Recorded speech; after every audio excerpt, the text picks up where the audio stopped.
A new large electric SUV with a significantly high range. This is the Kia EV9, Kia's new flagship.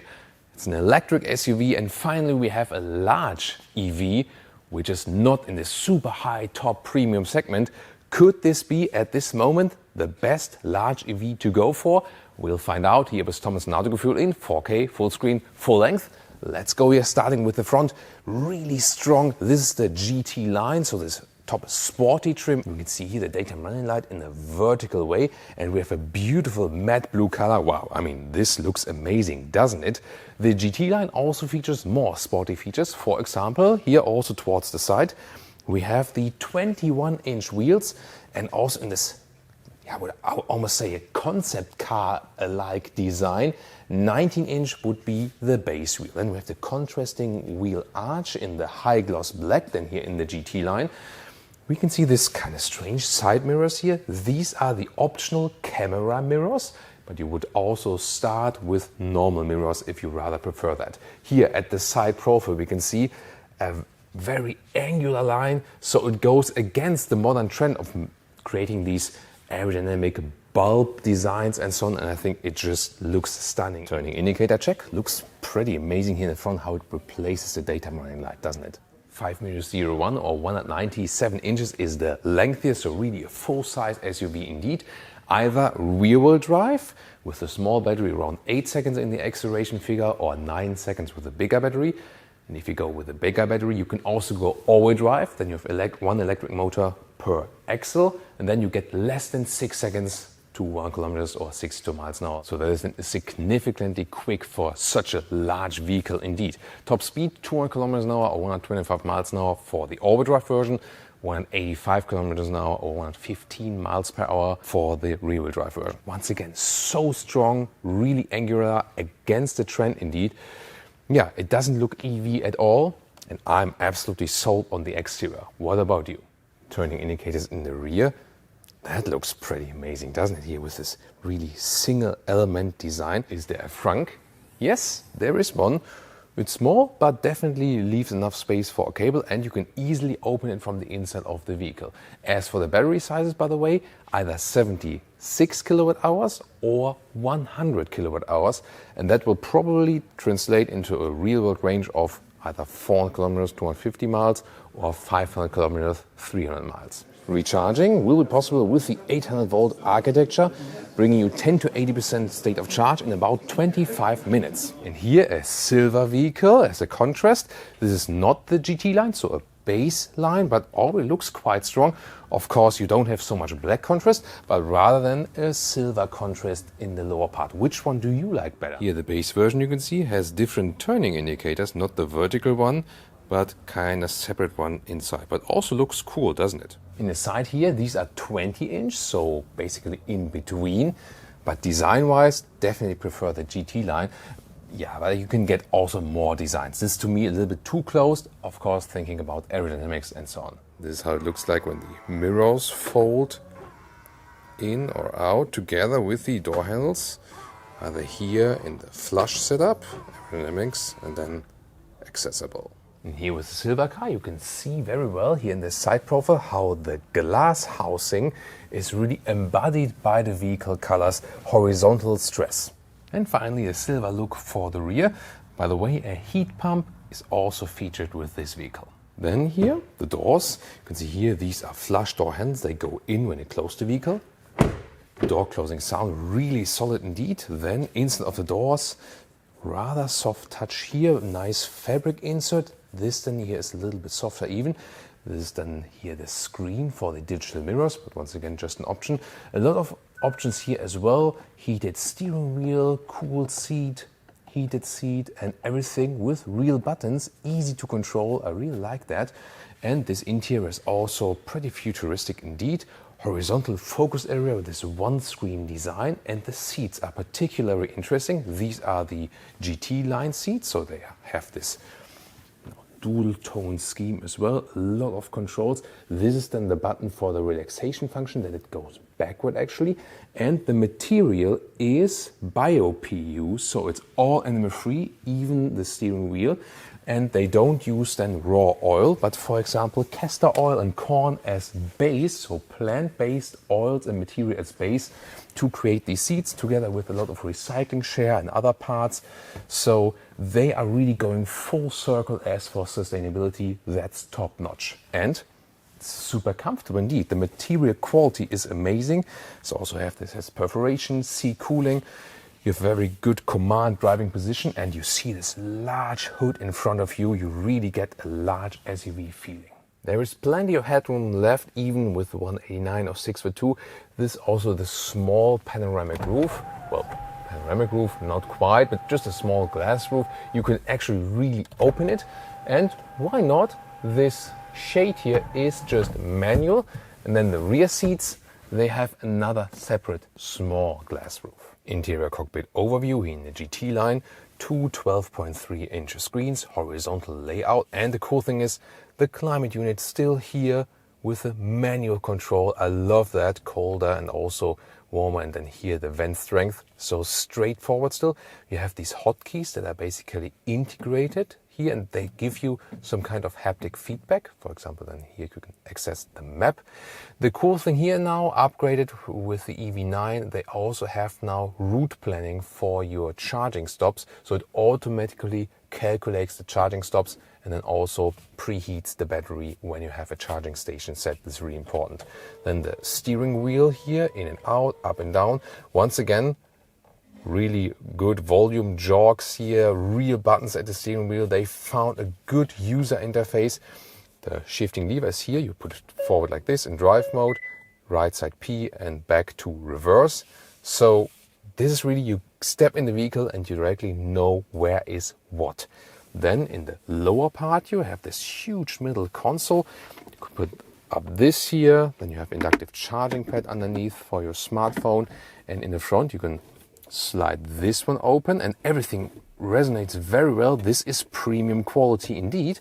Push these here and then you have two large cup holders that are even adaptive. And below the middle tunnel you also have more space. Digital instruments, clear to read, simple and straightforward indeed. You can adjust them a little bit actually, what you want to have in the middle. And you also get a head-up display. Quick up-close look at the infotainment. Here you have this main menu with these tiles. Car wash mode is interesting, so it sets up the vehicle that you can go into the car wash without getting wet, for example, so it automatically closes the sunroof and so on. Why not? And you can see these hotkeys are working and the map is also, let's say, decently responsible. But of course you could always go for your Apple CarPlay or Android Auto, but then you don't have the pre-calculation for the charging stops. Particularly interesting here, USB-C charger, the second one, and then you can switch it from only charging to charging and connect. And then also your Apple CarPlay or Android Auto is being activated, both wired though. Rear seats, actually everything that resonates with the quality. It's really nice here, sounds, and when you feel, when you touch everything, very good. Opens quite wide, so you can easily access the rear seats. This is here the single seat setup, pretty cool, like captain seats. In this case, then a 6-seater, so 2, 2, 2 with the third seating row. You can also get a through bench. Then you have 3 seats in the second seating row. Then you have a 7-seater. And for this 6-seater, you have 2 different setups. Either you get a relaxation seat, then you can not only put the back part in the rear, you can have the same function like the front seats, you know, like with the calf rest, and it goes a little bit like that for like this sleeping position. Or like this, you have the swivel seat. First of all, you can go front and rear normally on this, you know, on this slider, but then the swivel seat has this separate lever here, and then you can, now it gets really funny. You can either do it like this, I mean, that could be like a lookout position, for example, or maybe like a picnic position, like when like all the crumbles are falling to the ground then and not inside the vehicle. You know what I mean, kids. You know, don't crumble in daddy's or mother's car, right? And then we can also go around, and now it gets really interesting. Yeah, I know you're having a great laugh now. This must look amazing. So, and then I can go all the way around, yeah, like this, and then I can go back Can I go back? Yeah, when you know, when the front seat is a little bit more to the front, that would be better. So you can turn it like really like 180 around, and you can have like a family chat or something. But you can see here the space is limited, so I need to be, you know, going more back to this on the slider here. But then the front seat can't be at Thomas' position. Look at that! Even seat heating and seat cooling is available for the second row. That's amazing. They really thought about the rear passengers. You have cup holders, USB-C chargers in the seats, and then you can pull out this one here, and it serves either as a tray, or you can also open this one, have another large box. What about the third seating row here? Well, it is, considering, decently comfortable, also because of the soft seats. Also with this perforation. You also have ISOFIX. You can install child seats here. When I have the second row, the way I could still sit in there, then it's, you know, hardly possible for me to sit behind that. So for adults in the rear, not quite. So either for child seats or, you know, when children are not that tall yet. Let's check out the trunk. 730 liters when the third row is down. Very interesting because look at that. The width here in the rear, that's enormous, like 130 in meters or 55 inches. Third row up, but it's really easy to fold this one down. This is the manual function. And then for this second row, in this case here, a single seat setup, but you can also get the bench.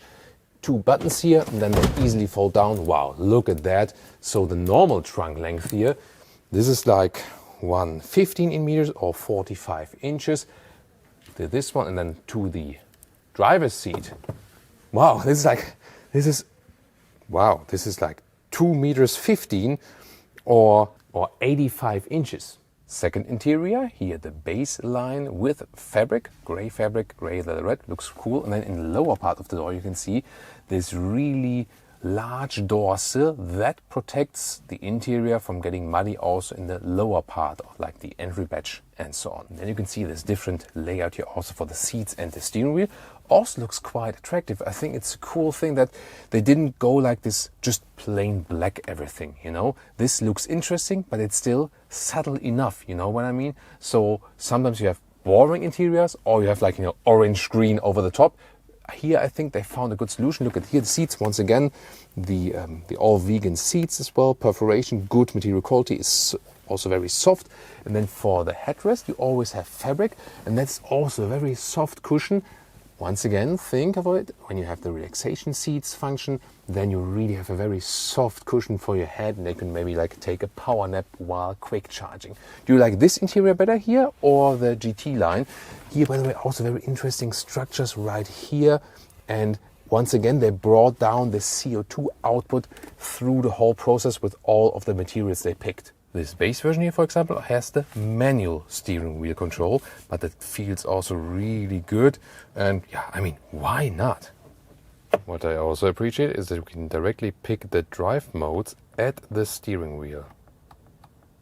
This here, the vehicle with the standard mirrors, definitely prefer these, don't you? And everyone, please thank Leah for the camera work today. And she appreciates this function. Look at that, the mirror there in the sunshade is really large. The second rear setup, this is the through bench. You can see here 1/3, 2/3 split. I moved the 1/3 part forward. This one I moved backward, that you can see the difference there too. And then let's take a seat. The seat comfort is, I would say, comparable to the captain's seats. The captain's seats, of course, are a little bit more fun because the middle part is free. You can directly go through the rear seats. But this can also be more practical depending on your use case, of course. And then you can also vary the rear part here, and you can slide it forward or backward. And that goes quite easily. Headroom here in the rear, by the way, with 189 or 602 is also no problem at all. Here, by the way, very nice soft ceiling that feels really good as well. What's also interesting is that we can directly slide this bench here. So we have one button here on the top, and then when I press this one, because they are here like this, and then you can easily access the rear. Just that I'm now in a bad position. Okay, took a trip around now. Here, what I also want to show you here, the manual sunshade, and it goes really wide all over the screen here. It's really cool. So good for the kids in the rear. And then let me get inside.